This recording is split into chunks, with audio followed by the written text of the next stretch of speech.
Voilà.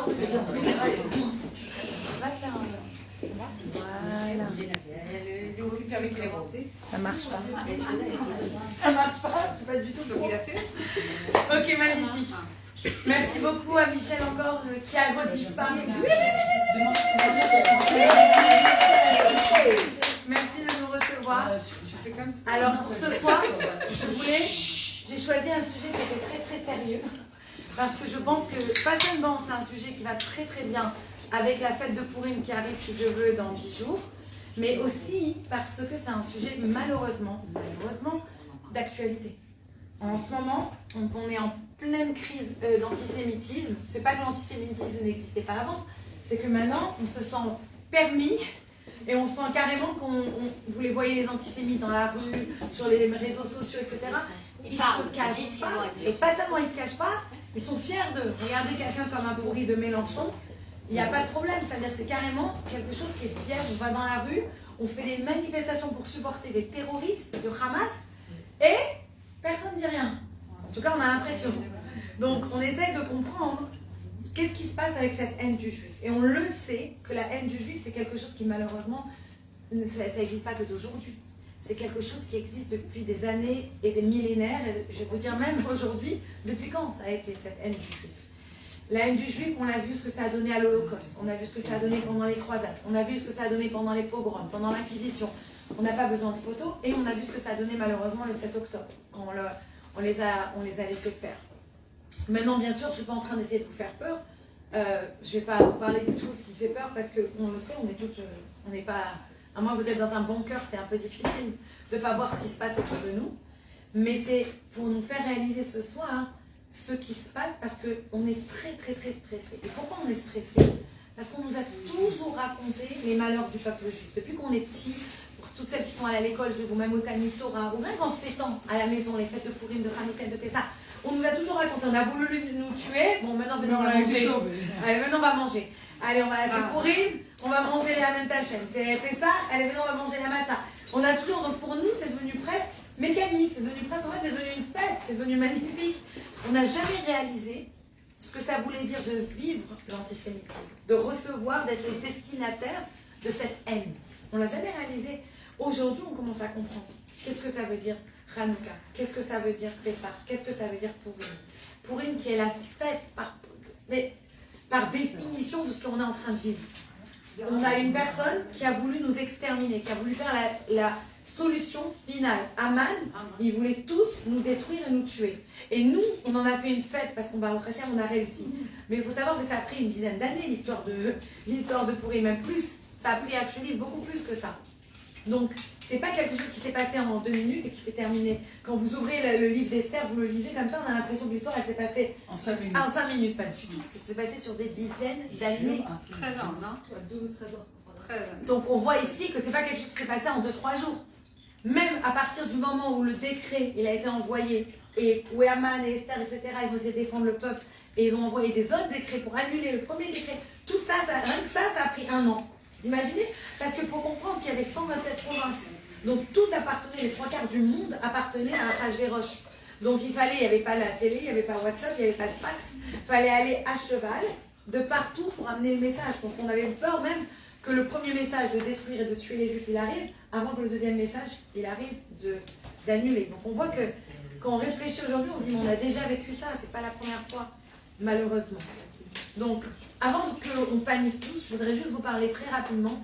Lundi soir, j'ai eu le plaisir d'aller à Chabad de Tarzana, et il y a un commandant de l'armée israélienne qui s'appelle Igal Gilmoni qui a parlé.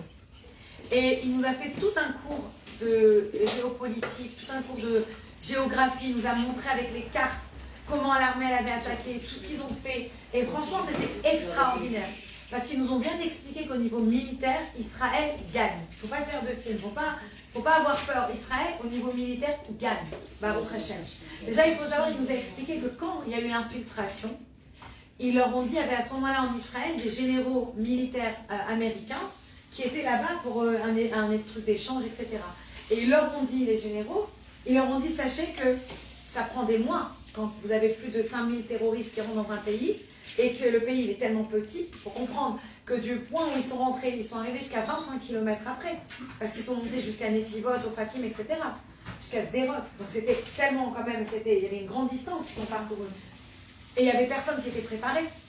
Donc, ils ont expliqué que ça va être un massacre. Et ils ont dit ça va vous prendre des mois. Ils ont repris au Hachem le contrôle de la frontière en 2 jours.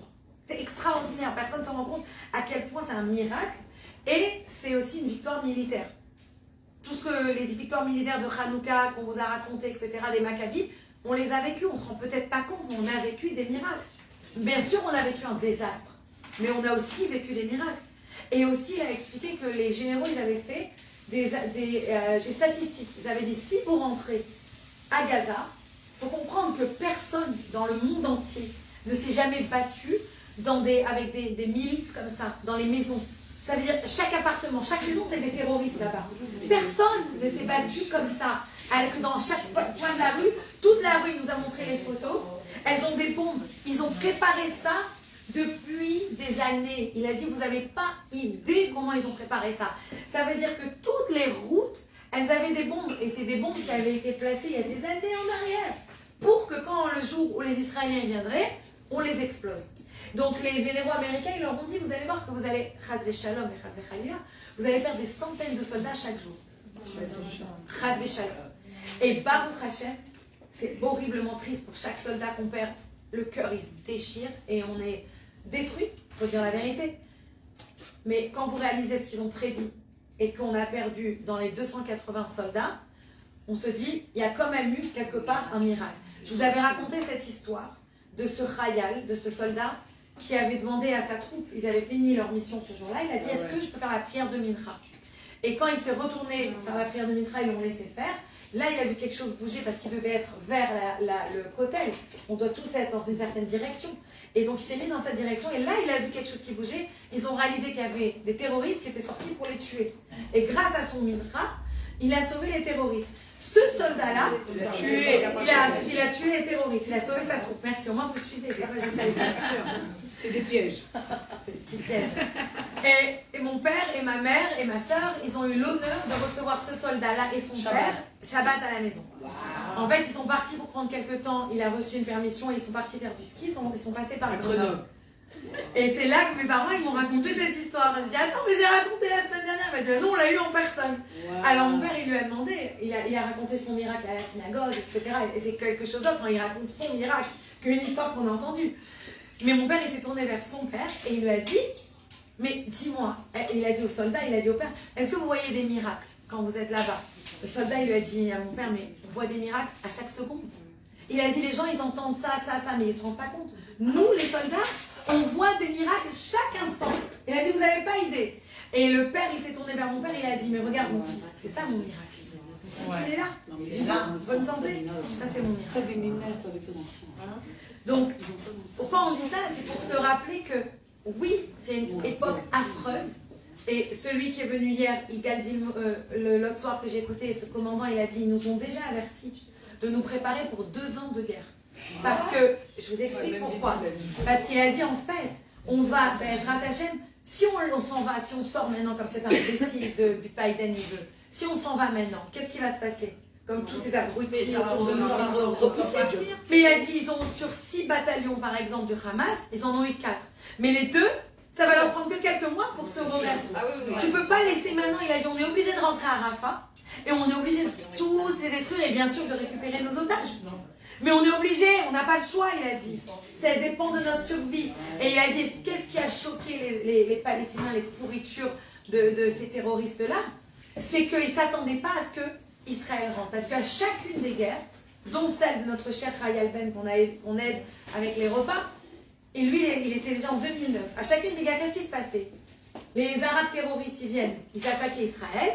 Israël est rentré sur le début autour de Gaza. Ils rentraient jamais dans les villes parce qu'ils savaient que c'était des nids de terroristes. Ils rentraient comme ça au début et ils ressortaient. Ils envoyaient quelques bombes, ça faisait peur aux Arabes, ils ressortaient et ça recommençait pour un tour. Mais ils n'ont pas réalisé qu'en fait ils ont créé un monstre comme ça. Parce que eux, pendant ce temps, qu'est-ce qu'ils faisaient? Ils étaient tellement occupés à prendre tout l'argent que le monde entier leur donne et au lieu de nourrir leur peuple et de créer des choses, ils ont fait que de la terreur et des tunnels et des tunnels et des tunnels. Il nous a dit, vous n'avez pas idée, il nous a montré des photos.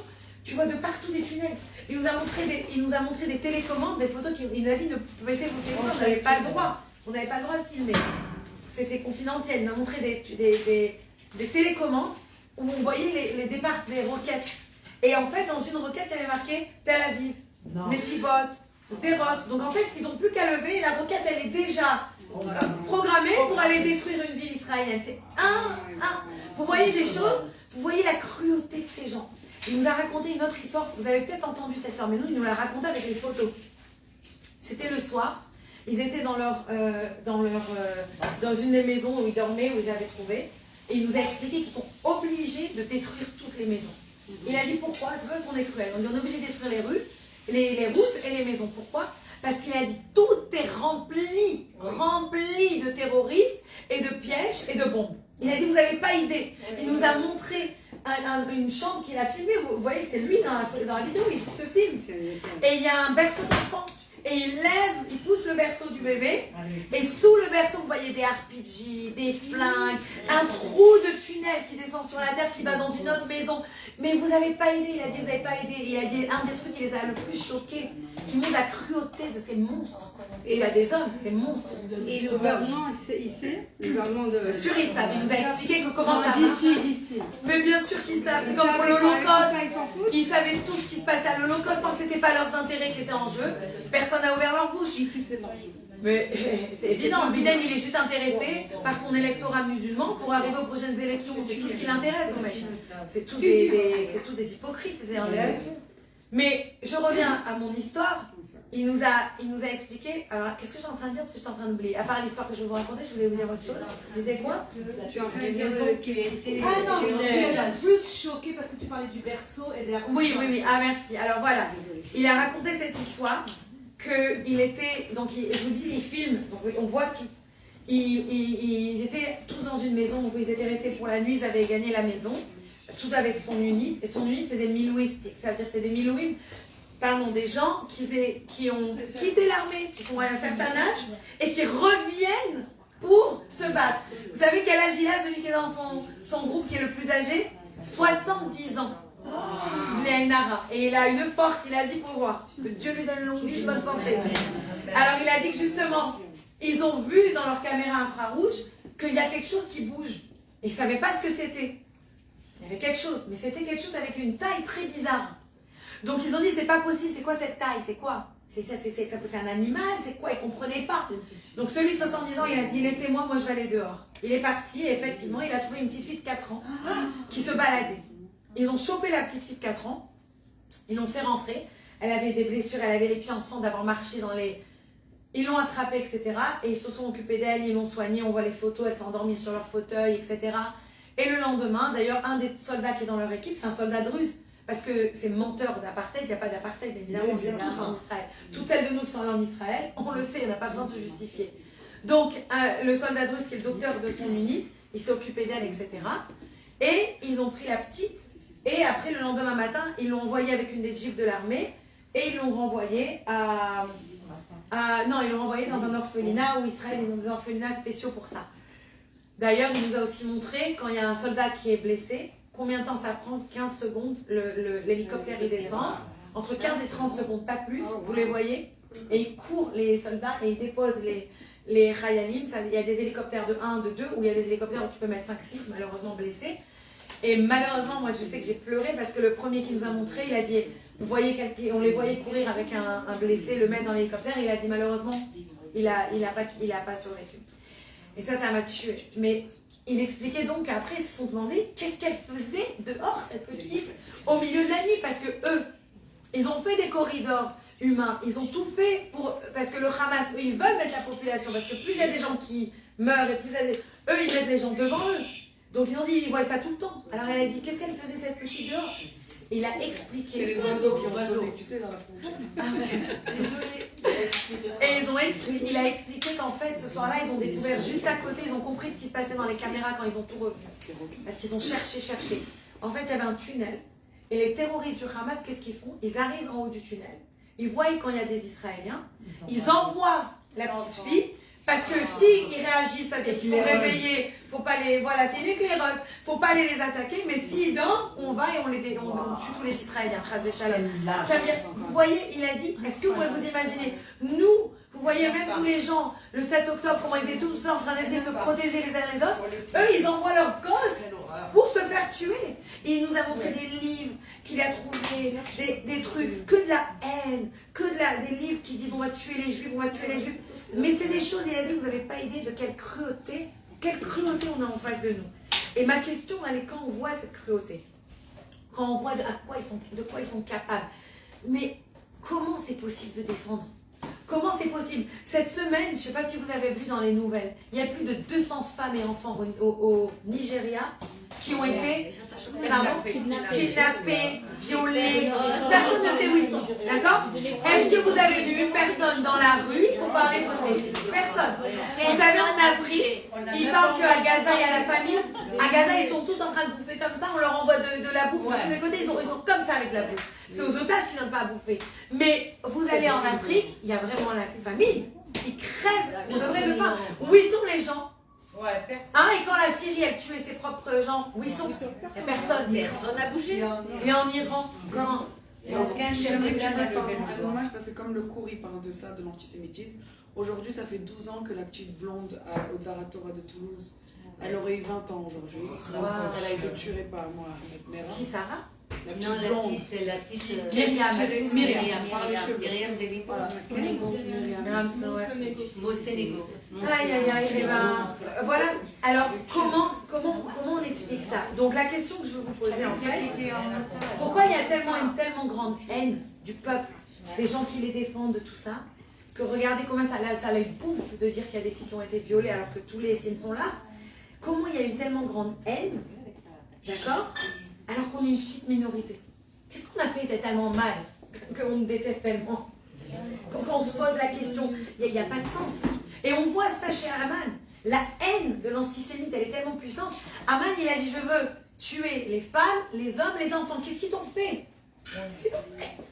D'abord, on t'a rien fait. Mais des enfants, qu'est-ce qu'ils ont fait? Quand ils sont venus, je vais rentrer en détail, mais ils ont tué des bébés. Qu'est-ce qu'ils leur ont fait, les bébés? Mais oui. Donc, qu'est-ce qu'il y a? Donc, le Talmud, il va essayer de répondre à cette question. Quand on parle de Purim, vous avez sûrement peut-être entendu déjà cette parabole qu'on donne pour expliquer l'histoire entre Achashverosh et Aman. Achashverosh, c'était le roi du pays, et Aman, c'était le premier ministre le plus antisémite. Et il est venu voir Achashverosh, il lui a dit, il y a ce peuple qui est dispersé, mais c'est un peuple, ils sont tous unis, donc en fait il se contredit dans sa phrase, et il a dit, ce peuple-là, ils font jamais tout comme nous. Toutes leurs lois, toute leur vie, toutes leurs règles, c'est toujours différent de nous. Et ce peuple-là, je vais l'enlever de ton royaume. Si tu me laisses, je suis prêt à te donner plein d'argent à Achashverosh. Achashverosh lui a dit, il n'y a pas besoin de ton fric, pas de problème, tu m'arranges. Moi aussi, il me dérange. Voilà ma bague, fais ce que tu veux avec ce peuple, dégage-les. Et là, on voit le Talmud, il nous ramène cette histoire. Il nous ramène, c'est la Megillah, ça. Vous allez le lire quand vous allez écouter la Megillah. Prenez une Megillah avec une traduction, vous allez lire toute l'histoire. À ce moment-là, le Talmud, qu'est-ce qu'il raconte? Le Talmud, il dit, je vais vous expliquer ce qui s'est passé entre Aman et Achashverosh avec une parabole. C'est quoi la parabole?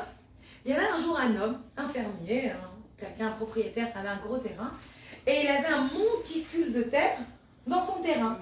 Et son voisin, il avait aussi un grand terrain, et il avait un fossé dans son terrain. Donc les deux, ils se sont retrouvés, il lui a dit, dis-moi, moi j'ai un fossé dans mon terrain, l'autre il lui a dit, moi j'ai un monticule de terre, je ne sais pas quoi faire avec.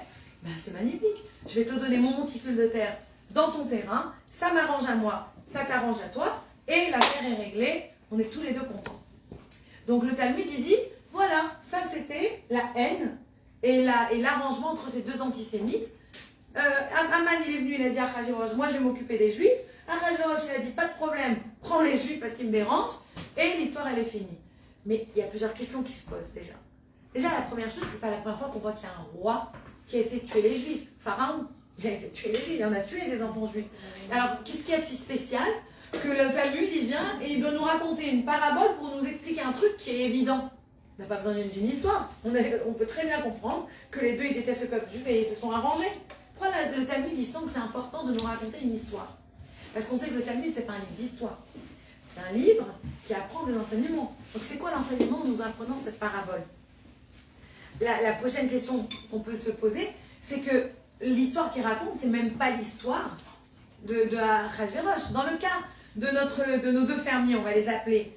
Un, il a un monticule de terre, l'autre, il a un trou. Donc ça les arrange. Mais là, Achashverosh et Haman, les deux, ils avaient le même problème. C'est comme si tu me dis, les deux, ils avaient le monticule de terre. On est d'accord? Les deux, ils avaient le problème du juif. Donc, en quoi tu trouves que ta parabole, elle a affaire avec mon histoire d'antisémitisme? Il n'y a pas de sens. On ne comprend pas ici qu'est-ce que le Talmud il veut nous apprendre. Qu'est-ce qu'il est en train d'essayer de nous dire? Donc, en fait, bien sûr, ce que le Talmud il essaie de nous dire, il essaie de nous répondre à la question éternelle. Pourquoi on nous hait tellement? Pourquoi on est tellement haïs? C'est quoi le problème? Pourquoi on est obsédé par ce petit état minuscule d'Israël? Pourquoi on est obsédé par un peuple qui est si petit? Bah oui, si vous regardez en nombre de millions, on n'est rien, on est une goutte par rapport au reste des autres minorités. Qu'est-ce qu'on veut? Donc, c'est ça qu'on va demander à... Le Talmud, il nous pose vraiment comme question, et c'est ça que le Talmud, il essaie d'expliquer avec cette parabole. Alors maintenant, on l'explique pour nous, on essaie de comprendre l'antisémitisme. Parce qu'une fois qu'on va le comprendre, on va savoir comment survivre. Ce qui a marché pour tous nos ancêtres et ce qui va marcher pour nous aujourd'hui. C'est qu'il faut comprendre un antisémite. Un antisémite, le juif le dérange.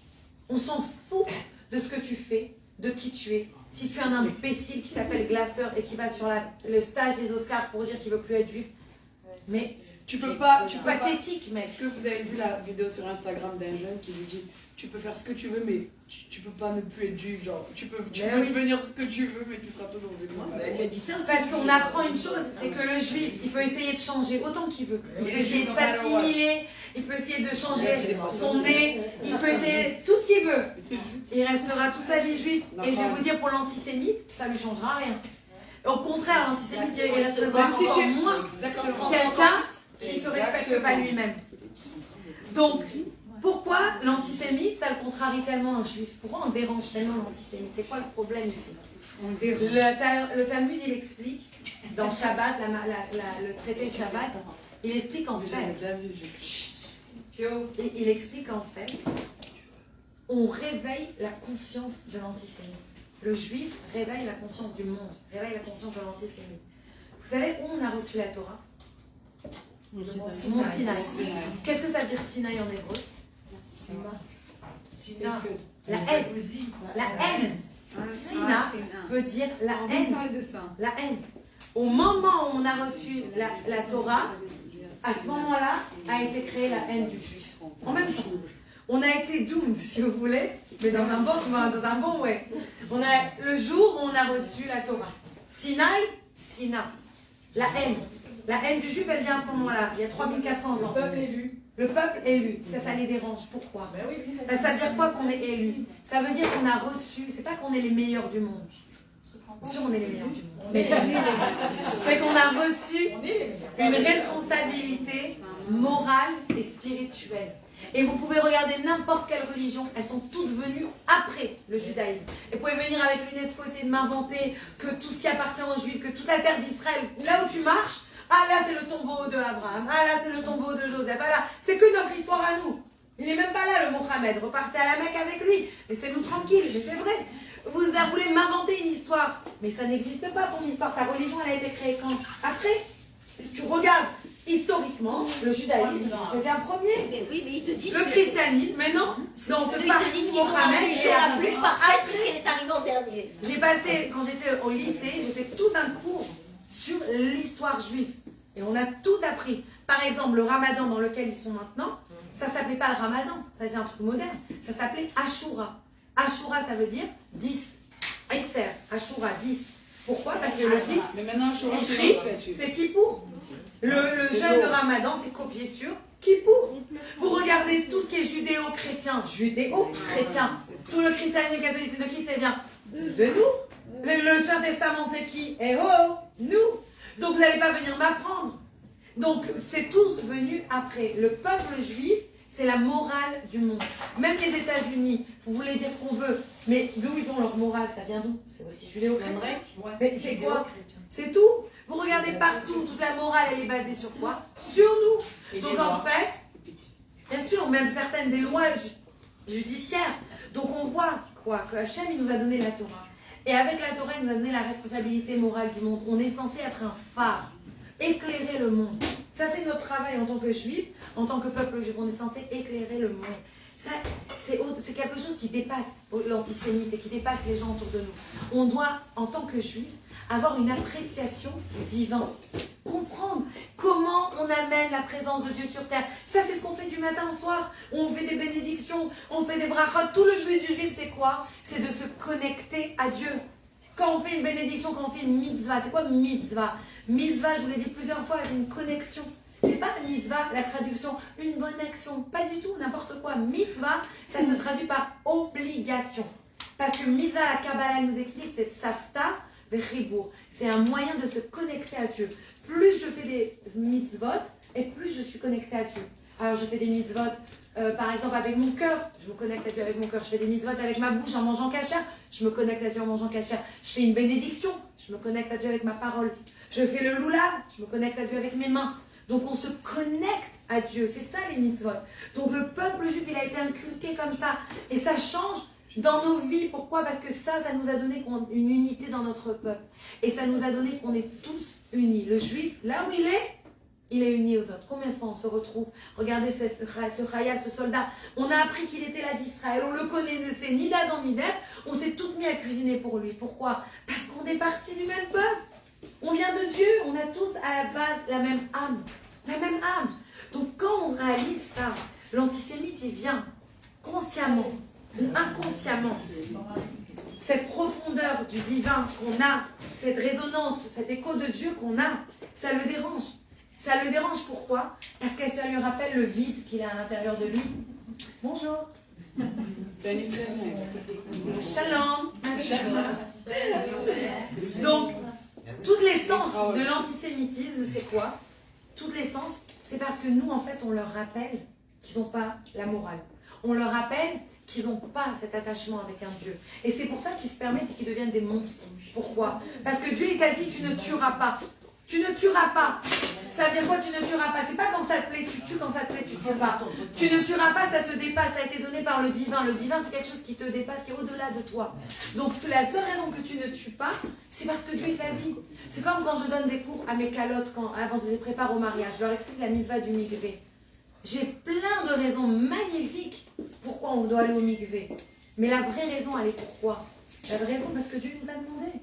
On fait les choses parce que Dieu nous a demandé. Et ça, c'est quelque chose qui est illogique. Et l'antisémite, il ne peut pas. Ça le dépasse. Ça le dépasse que nous sommes connectés à quelque chose qui le dépasse à lui-même. Donc, la différence entre Achashverosh et Haman était quoi? C'est qu'un, il voyait les Juifs comme un monticule de terre. L'autre, il voyait les Juifs comme un trou dans la terre. Je m'explique. Celui que les Juifs, ils dérangent juste par leur existence. L'antisémite basique. Celui-là, là où ils sont les Juifs, il les voit comme un monticule de terre. Il faut les dégager du paysage. Il le dérange. L'autre, comme Haman, il était un petit peu plus, on va dire, éduqué que Achashverosh. Lui, il réalisait, il était conscient qu'il y avait un vide à l'intérieur de lui. Lui, c'était le fossé. Il était conscient qu'il y avait un vide à l'intérieur de lui. Donc en fait, c'est pour ça que ça l'a rendu fou quand Mordechai ne se prosternait pas devant lui. Tout le pays entier se prosternait devant lui. Un petit religieux là, il se prosterne pas devant lui. Et ça lui fait? Non, ça le rendait fou. Pourquoi? Parce que ça lui rappelait ce vide qu'il avait à l'intérieur de lui. Ça lui ravivait son vide, ce sentiment qu'il sait qu'il lui manquait quelque chose. Il savait qu'est-ce que c'était ce vide. T'es pas un dieu, petit coco. Tu t'es pris pour Dieu, mais t'es pas un dieu. Il avait une grosse idole comme ça. Il voulait se faire prendre pourquoi? Et Mordechai, il tenait bon, il disait non. Donc en fait, ça lui rappelait sa place dans le monde, tout en bas. Et ça, il n'acceptait pas. Ça, c'est pourquoi la parabole, le Talmud, il va nous expliquer. Le Talmud, il va nous dire, vous avez affaire à deux types d'antisémitisme. Celui qui réalise à qui il a affaire, mais vous le dérangez parce qu'il n'a même pas envie de réfléchir, vous êtes un monticule pour lui. Et l'autre, parce que ça lui rappelle ce vide qu'il a à l'intérieur de lui. Mais bien sûr, avec ces deux-là, tu ne peux pas te casser la tête à essayer de leur parler, parce que ça ne va pas marcher. Les sentiments, ça ne va pas marcher parce que c'est tellement profond. Tu dois accepter que Esav sonnait à Yaakov, que l'antisémite, il déteste le juif, c'est tout. Tu dois accepter ça. C'est-à-dire, tu ne peux pas essayer de te casser la tête, comment je vais le faire m'aimer. Je vais faire ça, il va plus m'aimer. Parce que c'est ce que Israël ils ont fait comme grande erreur. Exact. Et les vidéos du Rabbi Louavi, je vous les voyais dessus il y a des années en arrière. Elles sont claires, nettes et précises. Le Rabbi, il a dit, arrêtez, n'allez pas vous asseoir, parler avec eux. Le Rabbi leur disait, je me rappelle, quand il y avait les accords d'Oslo, je me rappelle, le Rabbi disait, n'allez pas vous asseoir à table avec eux. On ne fait pas des accords avec Arafat qui a le sang sur les doigts et les mains. Ne vous asseyez pas avec eux, c'est pas des gens qui changent. Malheureusement, combien vous voyez maintenant les pauvres, tous ceux qui étaient dans le Hotef Aza, tous ceux qui se sont fait tuer, mais c'était des gens qui étaient pour la paix. Des gens qui allaient prendre les Palestiniens et les emmener à des rendez-vous médicaux, et si à ça, leur donner leur argent, les faire dormir dans le kibbutz. Donc Et s'ils eux, ont commencé par eux, ça prouve bien leur antisémitisme. mais exactement, je veux aller. C'est exactement my point. C'est que plus tu crois que tu veux faire, mais en face de toi, il y a quelqu'un qui te déteste. Mais bien sûr. Les renégats, c'est Et Israël, il doit arrêter d'essayer de plaire aux États-Unis, à la France, au machin. Voilà, c'est fini. Tu dois faire ce qu'il faut faire pour ton peuple. C'est tout. Et tu dois aller jusqu'au bout pour ton peuple. Et tu dois arrêter de te justifier. Vous savez, j'ai entendu ça de Rabbi Manis Friedman, si je dis pas de bêtises, au Rabbi, non, je crois que c'est Manis Friedman qui a dit ça. Il a dit le problème d'Israël, c'est qu'ils essaient toujours de se justifier. Mais on est bon. Mais pourquoi tu dis que t'es bon? Il y a une question que t'es pas bon. Arrête de te justifier. Tu fais ce que t'as à faire à eux, de se casser la tête, de savoir si c'est mon Dieu, tu sais, c'est pas ton problème. Quand tu continues à te justifier, ça veut dire en fait tu impliques que peut-être t'es pas bon. Mais t'es bête. Mais c'était clair, net, précis, c'est tellement évident. Et ça, on le voit quand? On le voit avec Aman. Qu'est-ce qu'il dit Aman? Il a dit quoi? Il a dit, tu avais un peuple qui est dispersé et uni. Parce qu'il a réalisé que le peuple juif, sa force, c'est quoi? C'est d'être unis. Quand ils sont dispersés, on peut leur faire tout ce qu'on veut. Quand ils sont unis, tu ne peux plus les toucher. Et le Rabbi Lubavitch, il explique ça dans une lettre à quelqu'un. Il explique quelque chose qui est très fort. Il dit, vous savez, quand vous faites une expérience physique, scientifique, okay, avec quelque chose de vraiment maîtrisé, etc., pour savoir si ça marche ou pas, comment vous faites l'expérience? Vous devez faire exactement la même chose dans plusieurs situations différentes et voir la réaction. Par exemple, vous allez prendre des rats, ok? Vous allez leur faire une piqûre de Ozempic et vous allez voir s'ils maigrissent. Après, vous allez leur faire une piqûre de... Mais c'est vrai ou pas? Après, vous allez prendre des porcs et vous allez leur faire la piqûre. Après, vous allez prendre des gens, vous allez faire la piqûre. Si vous voyez que ça marche, vous savez que Ozempic, il marche. Vrai ou faux? C'est comme ça qu'on fait la scientifique. Alors maintenant, je vous demande de réfléchir 2 secondes. Quand on regarde, qu'est-ce qui s'est passé pendant les programmes, pendant les croisades, pendant l'Holocauste? Quel est le constant? Quel est le dénominateur commun qui n'a jamais bougé et qui nous a toujours sauvés? 2 choses. On l'a. La Torah et les mitzvot. Et d'avoir prié à Dieu. La prière. La prière. La émouna qui vient avec, etc.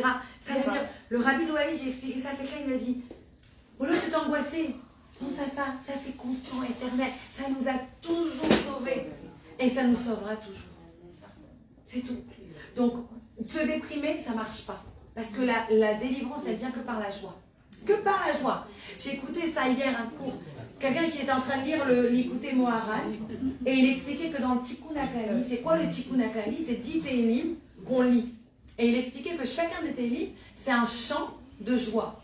Mais la joie, hein, c'est pas la joie, quelqu'un dit et il saute et il danse comme ça. C'est pas que ça la joie. La joie, c'est quoi? C'est de savoir que je suis au bon endroit au bon moment et que je fais ce qu'il faut. Quand je sais que je suis grounded, quand je sais que je suis au bon endroit au bon moment et que je donne de mon mieux, ça c'est la joie. Ça c'est la joie. On dit En simcha katarat asekot. Il n'y a pas de joie comme quand on n'a plus de doute. Tant qu'on est dans le doute, tu ne peux pas ressentir la joie. Dès que tu n'as pas de doute, les choses sont claires, tu as décidé, que tu as décidé une bonne ou une mauvaise décision, on s'en fout. Mais tu as décidé quelque chose, tu as la joie. C'est tout. Ça c'est la joie. La joie, c'est de savoir que je suis connectée avec Dieu. La joie, c'est de savoir que Dieu, il va venir et il va me sauver. Et la joie, c'est de savoir que je suis connectée avec tout le peuple juif. Et tant que je suis unie, tant que je suis là, pour les uns, pour les autres, etc., on ne peut plus rien faire. Là, je peux rentrer dans Gaza. Comme il nous a expliqué le soldat, il a dit, ces imbéciles-là, qu'est-ce qu'ils croyaient qu'on allait rentrer encore un petit peu? Il a dit, qu'est-ce qu'on a fait? Il nous a expliqué avec la carte. La carte, elle est comme ça de Gaza. Il a dit, d'habitude, on rentrait là, et là, il y a la mer, et eux, ils faisaient ce qu'ils voulaient. Il a dit, là, qu'est-ce qu'on a fait? On est rentré par derrière. Pourquoi ça nous a pris du temps de les attaquer? Les gens, ils croyaient. Parce qu'on a fait stratégiquement. On ne s'attendait pas. Il a dit, on est rentré par derrière. On est rentré par devant et on a coupé Gaza en 2, nord et sud. Donc en fait, on les a encerclés tous. On les a tous dégommés. On est passé au milieu à Khan Yunis. On est en train tous de les dégommer. Il a dit, on ne fait pas, on les dégomme. Il a dit, il faut savoir que l'intelligence, elle est extraordinaire. Il a dit, Blainara. Il a dit, ils nous disent exactement, ils arrivent à savoir exactement, attaquer là-bas. Là-bas, il y a un truc. Il a dit, ne me demandez pas comment ils savent. C'est pas mon boulot. Mais ils savent. Allez faire ci, faites ça. Allez attaquer là-bas. Et il a dit, et là, on est en train d'arriver. Et Rafa, c'est le dernier. c'est le dernier bastion de terreur qu'on va Bezrat Hashem attaquer. Et aujourd'hui, j'ai écouté un soldat, c'est un méfaquet de la Ougda 98. J'ai vu ça sur mon Instagram. Si vous allez sur mon Instagram, je l'ai partagé, je l'ai adoré. Il a dit, regardez en Israël, il a crié, c'est un des grands commandants, il a crié à tous les politiques. Il a crié, il leur a dit, parce que vous n'avez pas vu quand il vient en Amérique, l'autre il vient, il commence à se paraître, ce parti commence encore à se disputer. Il leur a dit, vous ne comprenez pas que nous, à l'armée, tout le monde est venu. Il y en a qui est venu par religieux, il y en a qui est venu religieux, il y en a qui est venu avec les péotes, j'ai vu aujourd'hui. Il y en a qui est venu avec la kippa srouga, il y en a qui est venu avec la kippa noire, il y en a qui est venu sans kippa, il y en a qui est venu tatoué, il y en a de tous. Eh bien, on est tous unis. On s'est tous trouvés amis, copains, on s'aime. Je me bats pour leur vie, ils se battent pour la mienne. Parce qu'on a tous, il a dit, nous on a réussi à trouver l'unité, et vous, vous n'arrivez pas à trouver l'unité. Il a dit, vous n'avez pas encore compris que quand vous vous disputez, c'est ça qui emmène notre malheur. Il a dit, vous allez vous réveiller une fois pour toutes. Et j'ai trouvé ces paroles qui étaient des paroles tellement vraies, tellement justes. Avant Yom Kippour, on était en train de tous se battre parce qu'ils ne voulaient pas laisser une mérite ça, alors qu'ils laissaient les Arabes faire leur soirée dans le parc sans problème. Mais le Juif, tu ne le laisses pas dans son propre pays. Et aujourd'hui, ils ont compris, les Juifs. Ils ont compris, malheureusement, un prix horrible qu'on a payé. Mais ils ont compris. Mais j'espère que ça Il ne va faut pas oublier. continuer. Ouais. Et c'est ce qui s'est passé. Comment Mordechai et Esther, ils ont réussi à sauver le peuple. Ils ont dit au peuple, priez tous ensemble, amenez les enfants. Les prières des enfants, c'est puissant, vous n'avez pas idée. Emmenez les enfants, jeûnez, priez. Parce que Esther, ils sont tous dit, oh, on est la reine, c'est la femme du roi, magnifique, on n'a rien à faire. Elle leur a dit, mais moi, mes amis, je ne peux rien faire. Si vous ne priez pas, moi, je ne peux rien faire pour vous. Et elle leur a montré, comment elle leur a montré, elle-même, elle a jeûné 3 jours. Si vous voulez aller voir le roi et le séduire pour qu'il vous sauve, vous n'allez pas jeûner. On dit qu'elle était verte. Vous n'allez pas jeûner. Vous allez aller vous faire belle, sexy, jolie. Hein? Parce que c'est impossible aujourd'hui. D'abord, physiquement, non, on va être trop faible. On ne peut pas aujourd'hui jeûner 3 jours. Et attends, tu sais c'était quand le jeûne d'Esther? Le vrai jeûne d'Esther, la vraie date, c'est Pessah. L'histoire du jeûne, elle est arrivée pendant Pessah. Et ils l'ont décalé.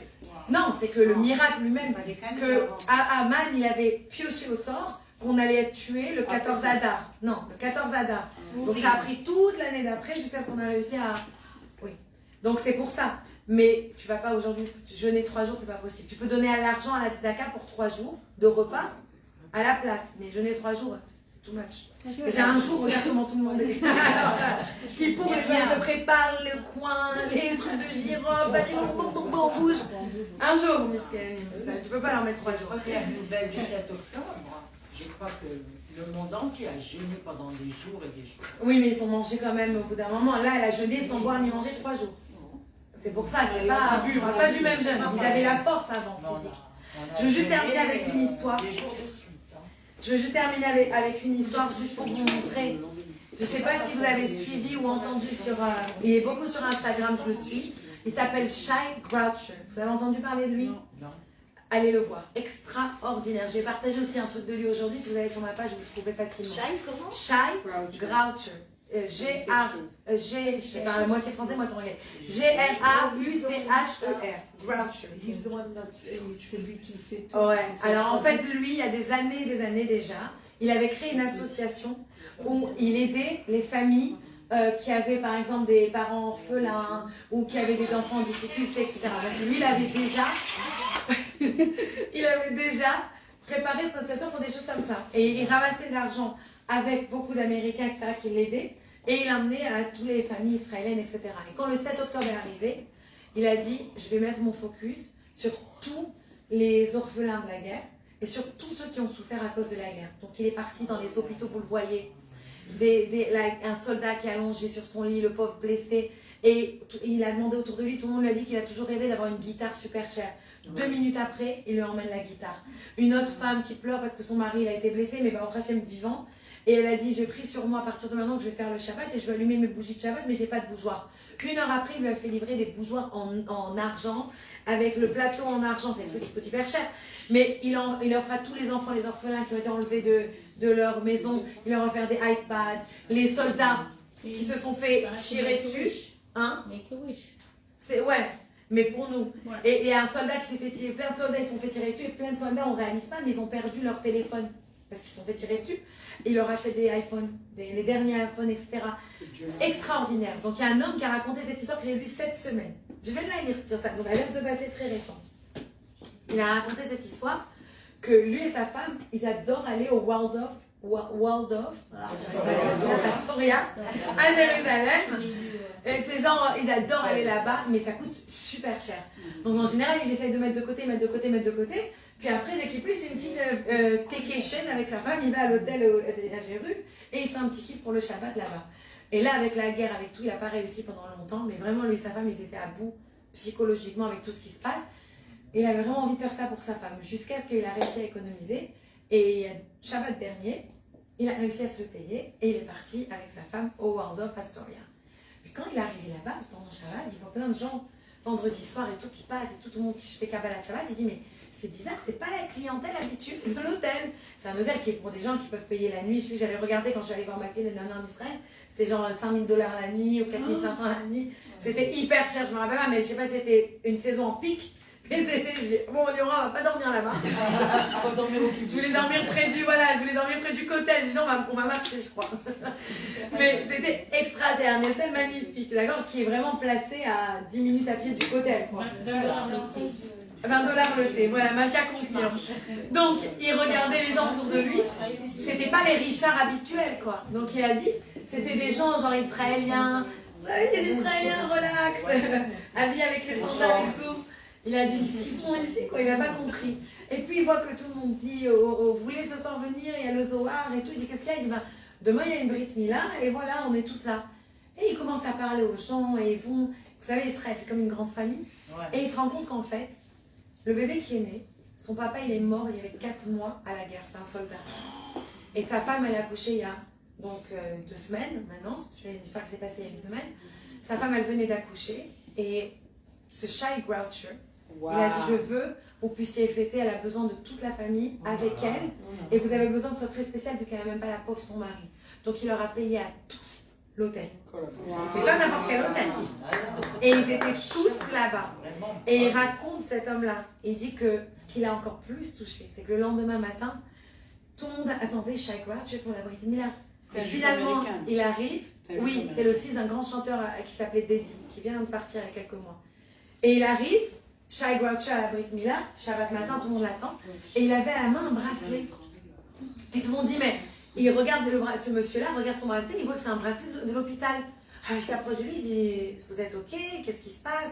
T'as eu un problème de santé, qu'est-ce qu'il y a? Il a dit, non, non, c'est juste que ma femme, elle a accouché hier soir une petite fille, donc j'étais à l'hôpital avec elle, mais là je suis venue parce que je voulais pas rater la Brit Mila, pour que la femme lui donnait de la simcha, lui donnait de la joie, lui donnait de... Et donc, ils ont commencé la Brit Mila. Et là, comme le papa, il ne pouvait pas faire la bracha, la bénédiction de la Brit Mila, c'est la maman qui a dû la faire. Et elle était tellement émue et triste qu'elle pleurait. Elle n'arrivait même pas à faire la bénédiction et à dire... Je ne savais pas que c'était la femme qui le faisait quand le père est mort. Tu vois, il y a une autre histoire que j'ai vue sur Instagram aussi, où tu vois la femme qui fait la Brit Mila, qui dit la bracha. Et donc, elle fait la bracha et elle n'arrive pas à parler parce qu'elle pleure. Alors elle s'est mise à crier parce qu'elle n'arrivait plus à parler. Alors elle commence à crier Baruch, et elle criait comme ça. Et donc tout le monde s'est mis à pleurer. Parce que tout le monde a commencé à se rappeler du papa qui n'était pas là. Et tout le monde a commencé à pleurer. Et lui, il a dit, une Brit Mila, ça doit être quelque chose de joyeux. C'est pas quelque chose de triste. Je dois les changer. Donc il s'est levé, il s'est mis sur une chaise. Et il a commencé Shai, et il a commencé à chanter super fort. Il a chanté Oshia Atamecha Ovarach Nachalatecha. Je ne sais pas si vous connaissez cette chanson. C'est une chanson qu'on chante, vous savez quand? À Simchat Torah. Vous connaissez la chanson? Oshia Atamecha Ovarach Nachalatecha Orel, Orel, Orel, Orel, Benazir, Orel, C'est une tellement belle chanson qui dit, il parle de délivrance. Que si Dieu va, Hachem, il va nous délivrer. Et il a dit que les gens, à ce moment-là, ils n'ont pas pu s'arrêter de chanter. Tout le monde s'est mis à chanter, tout le monde s'est mis à danser. Et bien sûr, le soir, elle est repartie à la maison avec ses enfants, son bébé, sans son mari. Mais au moins, à ce moment-là, tout le monde était uni et tout le monde lui amenait la joie. Et vraiment, le message que je voudrais vous dire, c'est ça. Le mois de Purim, il est là pour nous rappeler qu'on ne peut pas abandonner la joie. c'est grâce à cette joie qu'on va Bezrat Hashem amener la délivrance, protéger nos soldats, ramener nos otages. Et Bezrat Hashem, on n'entend que des bonnes nouvelles. On avait une liste de malades, je ne connais pas tous les noms par cœur, mais qu'Akadosh Baruch Hu leur donne une fois chez Marie juste ma petite nièce, je m'en rappelle, Maayan Simcha Bat, Raya Mouchka Anael, qui rentrera à la maison si Dieu va très vite en bonne santé. Si vous vous rappelez des noms qu'on a mis sur le groupe, s'il vous plaît. Ben Cathy, c'est notre soldat. Cathy Shifra. Dan, Ben, Aviva, et David. Amen, amen. Si quelqu'un peut regarder sur le groupe, parce que Une fois schéma à Alain Abraham Ben Fortuné, c'est le mari de Linda qui s'est opérée aujourd'hui. Ah, que Dieu répète. Rivka, Chantal, Batloa, Mamima, Viviane. Amen. Amen. Fernande Bat-Laura, Laura Bat-Faridel, Nicole Bat-Myriam. Amen. Amen. Alors, quand vous allez revenir prendre la chala maintenant, merci Jessica, et que vous allez quand vous allez prendre la chala, quand vous allez former vos chalotes, rappelez-vous à ce moment-là que tout ce que vous demandez à Kadosh Baruch Hu, c'est un et ratson, c'est un moment vraiment de bonheur et de volonté propice. Faites vos prières, demandez les noms des gens, demandez à Hachem d'aider, de ramener nos otages à la maison. Maintenant, c'est ma mâche le moment. Et ce que j'expliquais, c'est, rappelez-vous que toute l'histoire de la chala, c'est une histoire de Emouna. La pâte, j'essaie de dire tout à l'heure, Issa, la pâte en hébreu, si vous prenez sa valeur numérique et vous ajoutez la valeur numérique de chala, les deux valeurs numériques ensemble, ça donne la valeur numérique du mot Emouna. Parce que quand on prend la pâte et on la transforme en chala, là, on montre à Dieu qu'on a la foi, qu'on a la Emouna. Et de la même manière que cette Emouna-là, elle est connectée à Dieu. J'ai expliqué tout à l'heure, on a fait un mini-cours, que quand les Méraglim, les explorateurs, ils sont revenus d'Israël et ils ont critiqué Israël. C'est ce qui a fait qu'on a reçu la punition de rester 40 ans dans le désert. Quand ils sont revenus, ils ont parlé mal d'Israël. À ce moment-là, il y avait un grand décret que les Juifs ne devaient plus rentrer en Israël. Et on voit que juxtaposer la première mitzvah qu'on reçoit juste après, c'est que quand on va être en Israël, on prendra la chala, la trouma, justement la chala, ça veut dire la chala, c'est un prélèvement. On prendra la chala de la pâte. Donc on comprend, les chachamim, les sages, ils déduisent que quand on fait la chala, en fait c'est une réparation et c'est quelque chose qui est connecté très profondément à la terre d'Israël. Donc quand vous faites votre chala, pensez à la terre d'Israël, pensez à tous ceux maintenant qui sont en train de se battre. Comme il nous a dit le commandant, il a dit pendant que je vous parle, mes soldats, ils sont dans les tunnels, corps à corps en train de se battre avec les touristes. Il a dit, vous n'avez pas, ils ne vous racontent pas tout. Priez pour eux, priez pour nous, priez pour les otages et que la Kadosh Baruch Hu, il nous envoie Mashiach.